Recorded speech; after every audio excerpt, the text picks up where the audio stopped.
আমার আই মেকআপের পালা। আমি এখানে একটা Huda Beauty nude palette use করে নিচ্ছি। আমি যেহেতু খুব লাইট আই মেকআপ করতে পছন্দ করি, সেই কারণে আমি সবসময় এই হুডা বিউটি নিউড প্যালেটটা ইউজ করে থাকি। সো ফার্স্টে আমি একটা আই লিডে একটা লাইট ব্রাউন কালারের একটা শ্যাডো আমি অ্যাপ্লাই করে নিচ্ছি।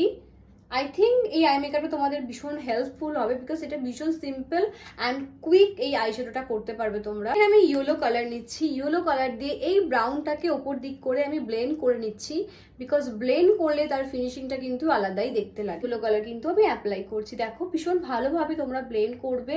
আশা করছি তোমাদের আই মেকআপ পছন্দ হবে, বিকজ এটা ভীষণ তাড়াতাড়ি করতে পারবে। চাইলে আই মেকআপটা এইভাবে রেখে দিতে পারো, বাট আমি যেহেতু পিঙ্ক শাড়ি পরেছি তাই আমি ভাবলাম একটু আই লিডের পিঙ্ক কালারের একটা কালার আমি অ্যাড করি, তাহলে আই মেকআপটা আরো ব্রাইট লাগবে। একটা হাইলাইটার প্যালেট নিয়ে আমি ঠিক আইব্রোর এই নিচটাতে আমি একটু হাইলাইট করে নেব। তো আমার যেহেতু ল্যাশের ভলিউম ভীষণ পাতলা, তো একদমই ভলিউম নেই ল্যাশের, তার জন্য আমি এই ল্যাশ কার্লারটা দিয়ে ল্যাশগুলোকে একটু কার্ল করে নিচ্ছি। ইউজ করছি মেভলিনের এই মাস্কারাটা, অলরেডি অনেক এটা সম্বন্ধে জানো। মাস্কারা ঠিক এই নিয়ে এরকম ভাবে ইউজ করবে, দেখো ঠিক আমি যেরকম করছি, আর ফ্রন্টটা ঠিক দেন এরকম করে দেন এরকম। একদমই কাজল অ্যাপ্লাই করতে এখন পছন্দ করি না, আমি জাস্ট মাস্কারাটাকে চোখের নিচে খুব ভালো করে দিয়ে নিচ্ছি।